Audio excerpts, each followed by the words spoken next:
Three questions hanging over the Democratic Party and the country right now are simple and stark. Can President Biden effectively serve a second term? Can he defeat Donald Trump? Will he continue to be the Democratic nominee?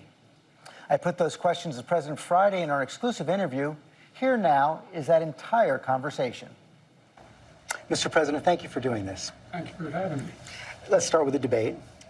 You and your team have said you had a bad night. But Sure did. But your friend Nancy Pelosi actually framed the question that I think is on the minds of millions of Americans. Was this a bad episode or the sign of a more serious condition? It was a bad episode. No indication of any serious condition. I was exhausted. I didn't listen to my instincts in terms of preparing, and I had a bad night. You know, you say you were exhausted, and I know you've said that before as well, but you came, and you did have a tough month, but you came home from Europe about 11 or 12 days before the debate, spent 6 days in Camp David. Why wasn't that enough rest time, enough recovery time? Because I was sick. I was feeling terrible. Matter of fact, the docs with me, I asked if they did a COVID test because they were trying to figure out what was wrong. They did a test to see whether or not I had some infection, you know, a virus. I didn't. They just had a really bad cold. And did you ever watch the debate afterwards? I don't think I did, no. Well, what I want to get at is, what were you experiencing as you were going through the debate? Did you know how badly it was going? Yeah, look, the whole way I prepared, nobody's fault, mine. Nobody's fault but mine. I prepared what I usually would do, sitting down, as I did come back with foreign leaders or the National Security Council, for explicit detail. And I realized about partway through that, you know, I get quoted, the New York Times had me down at 10 points before the debate, 9 now, or whatever the hell it is. The fact of the matter is that what I looked at is that he also lied 28 times. I mean, the way the debate ran, not my fault, nobody else's fault, no one else's fault. But it seemed like you were having trouble from the first question in, even before he spoke. Well, I just had a bad night. You've had some bad interviews once in a while. I can't remember any, but I'm sure you did. I've had plenty. I guess the question, the problem is here for a lot of Americans watching is, you've said, going back to 2020, watch me, yep, to people who are concerned about your age. And, you know, 50 million Americans watched that debate. It seemed to confirm fears they already had. Well, look, after that debate, I did 10 major events in a row, including until 2 o'clock in the morning after that debate. I did events in North Carolina. I did events in Georgia.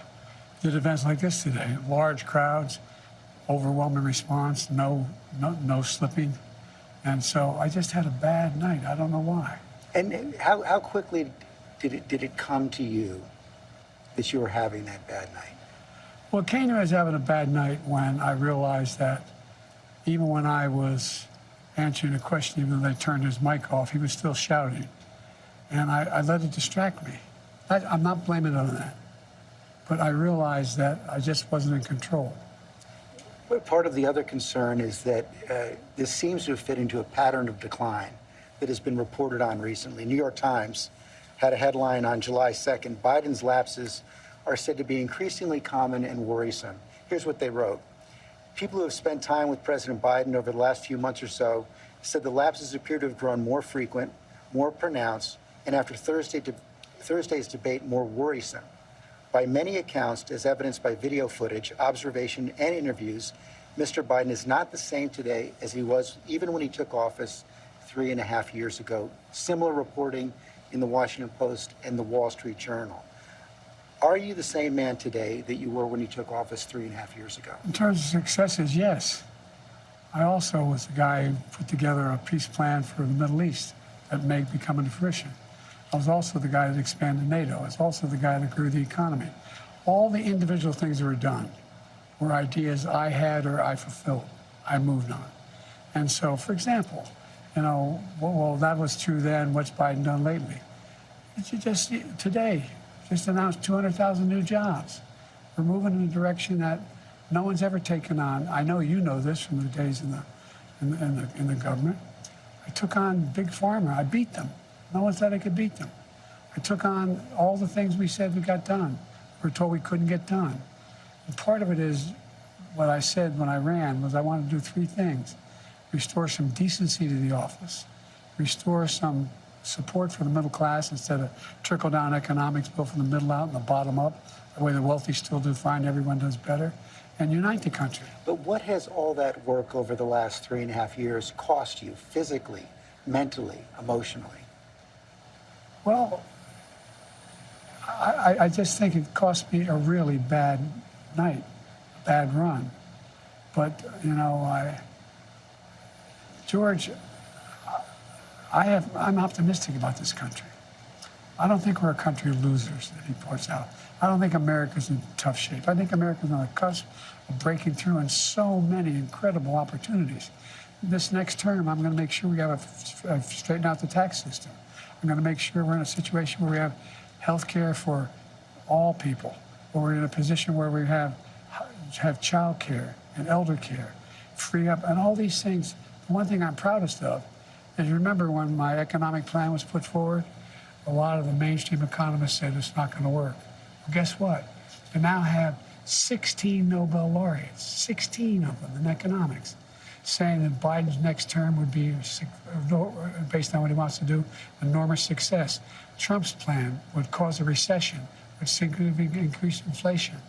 I've made great progress, and that's what I plan on doing, and we can do this. I understand that, and I'm not disputing that. What I'm asking you is about your personal situation. Do you dispute that there have been more lapses, especially in the last several months? Can I run the 110 flat? No, but I'm still in good shape. Are you more frail? No. I know you Come spoke. keep my schedule. I know you spoke with your doctor after the debate. What did he say? He said, he just looked at me and said, "You're exhausted." I said, "Look, I have medical doctors travel me everywhere, every president does, as you know. Medical doctors, some of the best in the world, travel me everywhere I go. I have an ongoing assessment of what I'm doing. They don't hesitate to tell me if they think there's something wrong." I know you said you have an ongoing assessment. Have you had a full neurological and cognitive evaluation? I get a full neurological test every day with me. And I've had a full physical. I had, you know, I mean, I've been at Walter Reed for my physicals. I mean, yes, the answer is. I know your doctor said he consulted with a neurologist. I guess I'm asking a slightly different question. Have you had the specific cognitive tests, and have you had a neurologist, a specialist, do an examination? No, no one said I had to. No one said, they said I'm good. Would you be willing to undergo an independent medical evaluation that included neurological and cognitive tests and release the results to the American people? Look, I have a cognitive test every single day. Every day I have that test. Everything I do. You know, not only am I campaigning, but I'm running the world. And that's not how it sounds like hyperbole. But we are the essential nation in the world. Madeleine Albright was right. And every single day, for example, today, before I come out here, I'm on the phone with the Prime Minister of, anyway, I shouldn't get into detail, but with Netanyahu. I'm on the phone with the new Prime Minister of England. I'm working on what we're doing with regard to, in Europe, with regard to expansion of NATO and whether it's going to stick. I'm taking on Putin. I mean, every day, there's no day I go through that are not those decisions I have to make every single day. And you have been doing that, and the American people have been watching, yet their concerns about your age and your health are growing. So that's why I'm asking, to reassure them, would you be willing to have the independent medical evaluation? Watch me there's a lot of time left in this campaign. It's over 125 days. So I'll the answer, make a decision. the right answer right now is no, you don't want to do that right No, now. I've already done it. You talked a lot about your successes at the beginning of this interview, and I don't want to dispute that. I don't want to debate that. But as you know, elections are about the future, not the past. They're about tomorrow, not yesterday. And the question on so many people's minds right now is, can you serve effectively for the next 4 years? George, I'm the guy that put NATO together, the future. No one thought I could expand it. I'm the guy that shut Putin down. No one thought could happen. I'm the guy that put together South Pacific Initiative with AUKUS. I'm the guy that got 50 nations, out, not only in Europe, outside of Europe as well, to help Ukraine. I'm the guy that got Japanese to expand their budget. So I mean, and for example, when I decided we used to have 40% of the computer chip, and we invented the chip, that little chip for the computer chip. It's in everything from cell phone to weapons. And so we used to have 40%, and we're down to virtually nothing. So I get in the plane against the advice of everybody, and I fly to South Korea. I convinced them to invest in the United States billions of dollars. Now we have tens of billions of dollars being invested in the United States, making us back in a position where we're going to own that industry again. We have, I mean, I just, anyway, I don't want to take too much credit. I have a great staff. But I guess my point is, all that takes a toll. Do you have the mental and physical capacity to do it for another 4 years? I believe so. I wouldn't be running if I didn't think I did. Look, I'm running again because I think I understand best what has to be done to take this nation to a completely new level. We're on our way. We're on our way. And look, the decision recently made by the Supreme Court on immunity, you know, the next president of the United States, it's not just about whether he or she knows what they're doing. It's not about a conglomerate of people making decisions. It's about the character of the president. The character of the president is going to determine whether or not this Constitution is employed the right way. Let me ask you a tougher, more personal question. Are you sure you're being honest with yourself when you say you have the mental and physical capacity to serve another 4 years? Yes, I am, because, George, the last thing I want to do is not be able to meet that. I think, as some of the senior economists and senior foreign policy specialists say, if I stop now, I'd go down in history as a pretty successful president. No one thought I could get done what we got done. But are you being honest with yourself as well about your ability to defeat Donald Trump right now? Yes. Yes, yes, yes. You say that, and let me challenge you. Sure. Because you were close, but behind going into the debate. You're further behind now, by any measure. It's been a two-man race for several months. Inflation has come down. In those last few months, he's become a convicted felon, yet you're still falling further behind. You guys keep saying that. George, look, you know polling better than anybody. Do you think polling data is accurate as it used to be?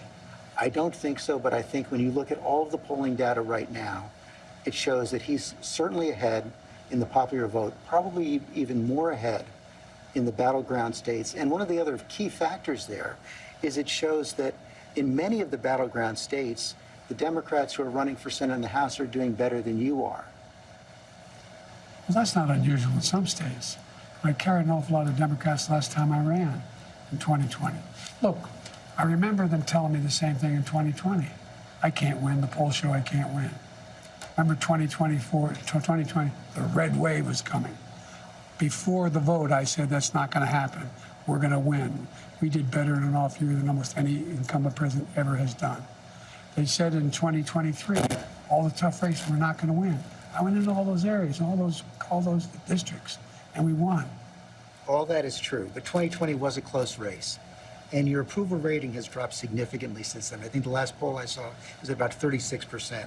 The number of Americans who think you're too old to serve has doubled since 2020. Wouldn't a clear-eyed political calculus tell you that it's going to be much tougher to win in 2024? Not when you're running against a pathological liar. Not when he hadn't been challenged in a way that he's about to be challenged. Not when people... You've had months to challenge him. Oh, sure I had months, but I was also doing a hell of a lot of other things, like wars around the world, like keeping NATO together, like working... Anyway. But look... Do you really believe you're not behind right now? I think it's all the pollsters I talk to tell me it's a toss-up. It's a toss-up. And when I'm behind, there's only one poll I'm really far behind, CBS poll and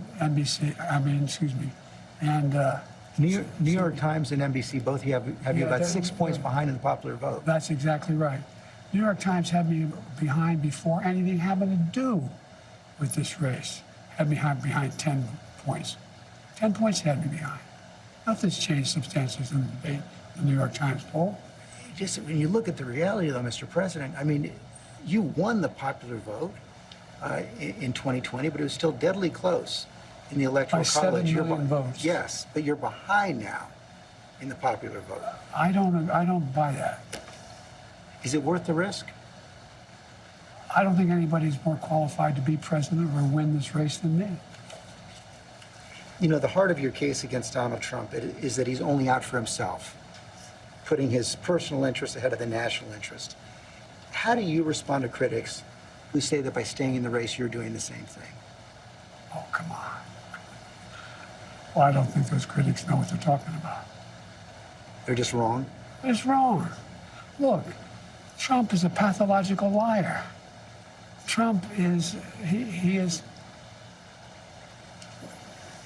Have you ever seen anything Trump did that benefited somebody else, not him? You can't answer, I know. I've questioned him and his allies as persistently as any journalist has. No, I know you have. I'm not being Yeah. critical. Yeah. I'm not being critical. But look, I mean, the man is a congenital liar. As I said, they pointed out in that debate he lied 27, 28 times the Times, or whatever number, over 20 times.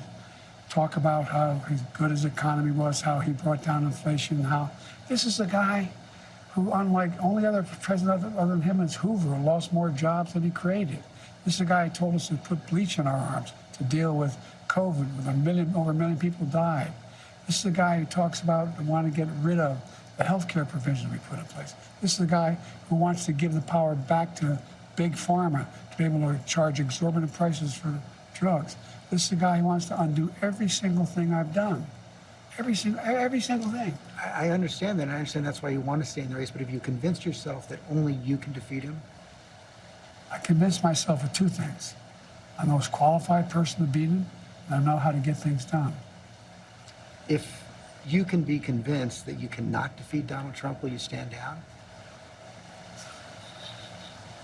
It depends if the Lord Almighty comes out and tells me that, I might do that. Well, I mean, on a more practical level, Washington Post just reported in the last hour that Senator Mark Warner is assembling a group of senators together to try and convince you to stand down because they don't think you can win.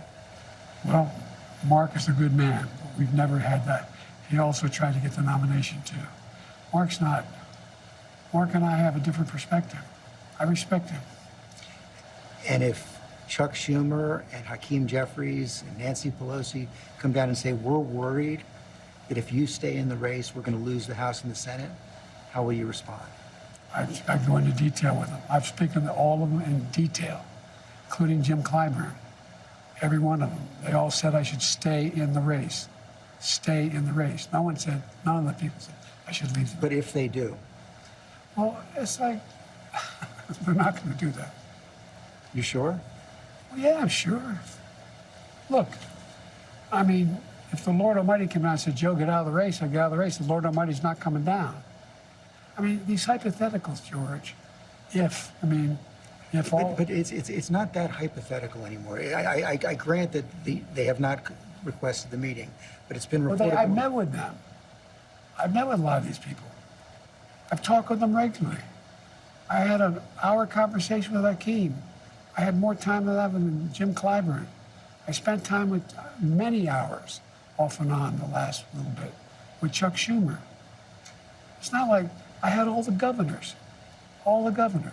I agree that the Lord Almighty is not going to come down, but if you are told reliably from your allies, from your friends and supporters in the Democratic Party, in the House and the Senate, that they're concerned you're going to lose the House and the Senate if you stay in, what will you do? I'm not going to answer that question. It's not going to happen. What's your plan to turn the campaign around? You saw it today. How many people do you draw crowds like I drew today? You find me any more enthusiastic than today? Huh? I mean, I don't think you want to play the crowd game. Donald Trump can draw big crowds. There's no question about that. You can draw a big crowd, but what does he say? Who's he have? I'm the guy supposedly in trouble. We raised $38 million within 4 days after this. We have over 1 million individual contributors. individual contributors, less than $200. We have, I mean, I've not seen what you're proposing. You haven't seen the fall off in the polls. You haven't seen the reports of discontent in the Democratic Party, House Democrats, Senate Democrats. I've seen it from the press. You know, I've heard from dozens of your supporters over the last few days, and a variety of views, I grant you that. But the prevailing sentiment is this. They love you, and they will be forever grateful to you for defeating Donald Trump in 2020. They think you've done a great job as president, a lot of the successes you outlined. But they are worried about you and the country, and they don't think you can win. They want you to go with grace, and they will cheer you if you do. What do you say to them? I say the vast majority are not where those folks are. I don't doubt there's some folks there. Have you ever seen a group at time when elected officials running for office aren't a little worried? Have you ever seen that? I've not. Same thing happened in 2020. Oh, Biden, I don't know, man. What's he going to do? He may bring me down. He may.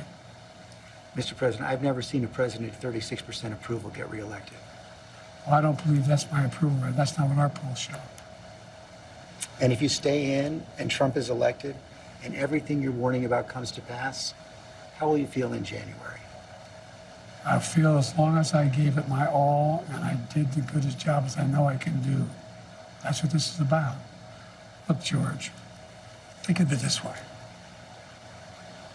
You've heard me say this before. I think the United States and the world is at an inflection point where the things that happen in the next several years are going to determine what the next 6, 7 decades look like. And who's going to be able to hold NATO together like me? Who's going to be able to be in a position where I'm able to keep the Pacific Basin in a position where we're at least checkmating China now? Who's going to do that? Who has that reach? Who knows all this? We're going to have, I guess, a good way to judge me is you're going to have now the NATO conference here in the United States next week. Come listen. See what they say. Mr. President, thanks for your time. Thank you. Our thanks to the President for his time. ABC News also offered an interview to Donald Trump. He declined our invitation.